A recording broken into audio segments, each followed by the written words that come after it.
ليتك دوما قريب ليتك دوما قريب. بسم الله الرحمن الرحيم.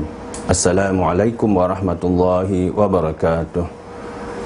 Alhamdulillahi Rabbil Alamin. Wassalatu wassalamu ala ashrafil anbiya'i wal mursalin wa ala alihi wa sahbihi ajma'in.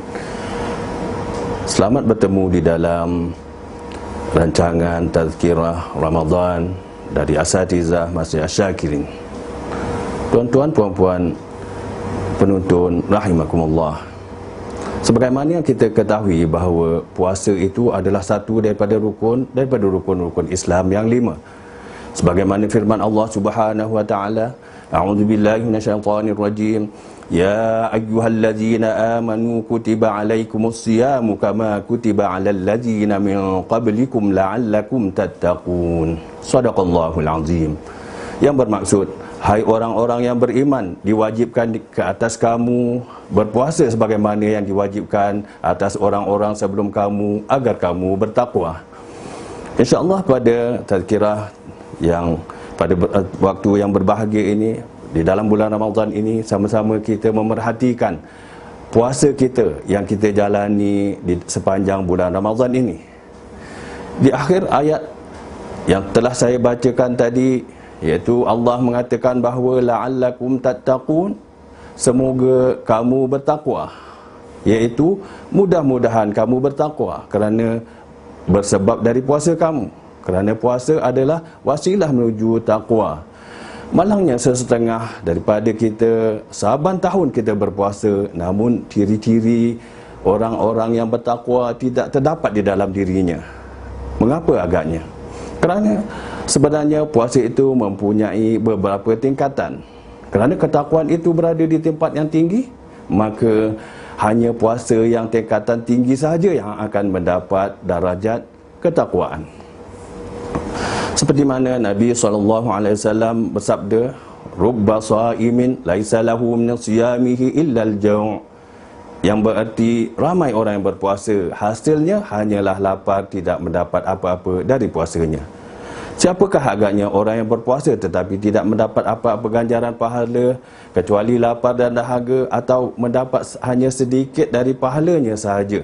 Mereka adalah golongan tingkatan pertama yang dikatakan oleh Syekh Abdul Qadir Al-Jalani di dalam kitab Sirul Asrar, mengatakan bahawa puasa itu mempunyai 3 tingkat. Jadi peringkat yang pertama inilah orang-orang yang berpuasa hanya mendapat lapar dan dahaga saja, tidak mendapat pahala, walau mungkin dapat pahala hanya sedikit saja.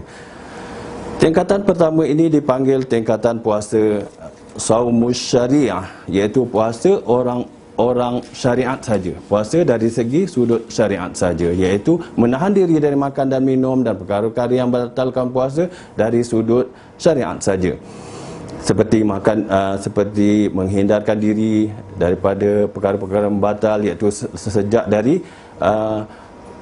waktu fajar sehinggalah terbenam matahari. Selepas daripada itu tidak lagi meninggalkan perkara-perkara yang membatalkan, tapi perkara-perkara yang dilarang mereka tidak menghiraukannya, tidak menghindarkan diri dari perkara-perkara yang diharamkan di dalam mereka berpuasa, seperti matanya tidak dijaga dari melihat perkara yang haram, termasuk melihat video, TV dan lain sebagainya. Perkara-perkara yang dilarang untuk dia melihatnya, sama ada waktu berpuasa atau di luar puasa. Di dalam berpuasa, sedangkan kita perkara yang halal sahaja dilarang oleh Allah Subhanahu Wa Taala untuk melakukannya, seperti makan dan minum, asalnya halal tetapi dilarang oleh Allah Subhanahu Wa Taala ketika mana kita berpuasa. Apatah lagi perkara-perkara yang diharamkan oleh Allah Subhanahu Wa Taala, sangat-sangat dilarang ketika mana kita berpuasa, iaitu mata kita tadi kita tidak menjaganya, dan telinga kita juga kita tidak hindari dari mendengar perkara-perkara fitnah, umpatan, kita mendengar perkara-perkara hiburan dan lain sebagainya. Dan mulut kita juga berkata dengan perkataan yang sia-sia, mencaci maki, berbohong, mengumpat dan lain-lain perkara yang dilarang oleh Allah Subhanahu Wa Taala, walaupun di luar puasa maupun di dalam kita berpuasa, yang dinamakan bencana-bencana lisan yang kita lakukan, itu adalah dilarang di dalam berpuasa ataupun di luar berpuasa, apatah lagi di dalam berpuasa kita. Dan jadi jemari kita menaik perkara-perkara yang diharamkan, seperti membuka aib orang, menceritakan keburukan orang, kita hebohkan, kita siarkan, hantarkan kepada WhatsApp dan Facebook dan lain sebagainya di dalam kita berpuasa, dan menyebarkan fitnah dan perkara-perkara yang belum tentu benarnya juga kita hantarkan kepada orang-orang. Juga antara perkara-perkara yang dilarang, kita menyebarkan gambar kita sendiri dan menceritakan kebaikan diri sendiri kepada orang lain. Ini adalah dilarang oleh Allah Subhanahu Wa Taala, yang dinamakan riak. Riak zaman moden sekarang ini, iaitu mengambil gambar dan menceritakan kepada orang perkara kebaikan-kebaikan yang kita lakukan. Sesungguhnya perkara ini dilarang oleh Allah Subhanahu Wa Taala, dan kebaikan yang kita lakukan itu ditolak oleh Allah Subhanahu Wa Taala, kerana Allah tidak mahu disekutukan dengan perkara riak ni. Kerana riak ni dinamakan syirik yang kecil, kerana menyekutukan Allah, dia hendak dapatkan redha dari Allah, nak dapatkan pahala dari Allah, dan dalam masa yang sama juga nak dapatkan pujian dari manusia. Ini juga dilarang oleh Allah Subhanahu Wa Taala, bukan setakat di dalam berpuasa, namun di luar puasa juga. Jadi peringkat puasa yang pertama ini, berbagai-bagai perkara yang dilarang dilakukan ketika mana dia sedang berpuasa, dan banyak lagi perkara-perkara yang dilakukan menyebabkan terhalangnya puasanya dari penerimaan Allah Subhanahu Wa Taala, dari kurniaan pahala oleh Allah Subhanahu Wa Taala. Inilah pahala, inilah puasa dari peringkat puasa saumus syariah, peringkat yang pertama, iaitu seperti mana kata Sayyidina Ali karramallahu wajhah, yang diriwayatkan bahawa beliau berkata bahawa wala khaira fi saumin lam tina'a fihi 'anil laghu, yang berarti tidak dikatakan puasa itu yang baik tanpa disertai dengan menahan diri dari perkara-perkara yang bukan-bukan, yang sia-sia, yang merepek-repek dan lain sebagainya, yang tidak mendapat kebaikan di akhirat kelak. Manakala puasa tingkatan kedua pula ialah saumut tariqah atau puasa tariqat, iaitu menahan seluruh anggota dari perbuatan yang diharamkan dan dilarang, juga meninggalkan segala sifat tercela yang terdapat di dalam hati seseorang.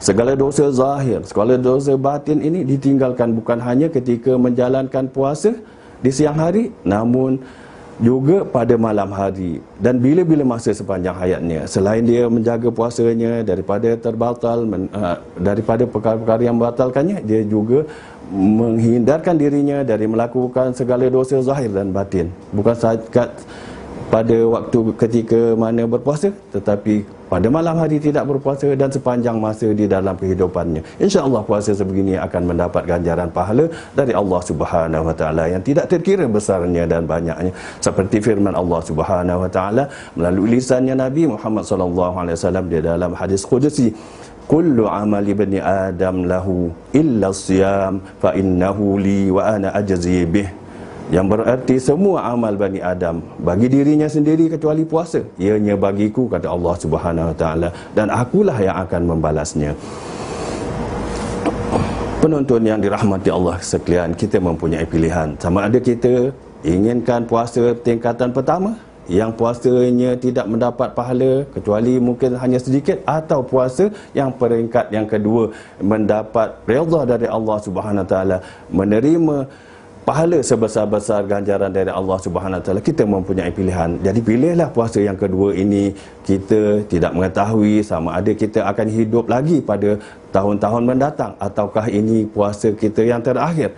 Jadi pilihlah puasa untuk mencari keredaan Allah Subhanahu Wa Taala yang mendapat sebesar-besar ganjaran dari Allah Subhanahu Wa Taala, iaitu puasa saumut tariqah, puasa yang meninggalkan dalam berpuasa, meninggalkan segala yang dilarang. Di dalam luar puasa juga meninggalkan larangan Allah Subhanahu Wa Taala.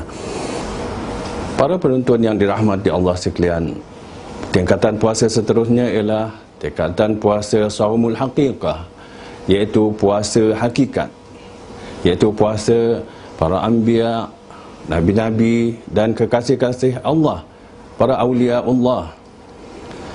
Selain daripada meninggalkan perkara-perkara yang membatalkan puasa, mereka tidak melakukan dosa, mereka juga menjaga hati dari selain Allah Subhanahu wa taala dan menjaga rasa agar tidak mencintai selain Allah Subhanahu wa taala.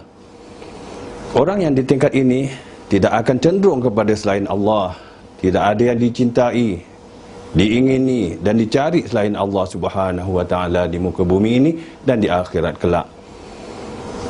Demikian tadi sedikit sebanyak yang dapat saya sampaikan berkenaan dengan tingkatan puasa. Mudah-mudahan kita memperoleh manfaat daripadanya di dunia kita dan di akhirat. Saya sudahi dengan aqulu qawli hadza wa astaghfirullahal azim li wa lakum wa billahi taufiq wal hidayah. Wassalamu alaikum warahmatullahi wabarakatuh.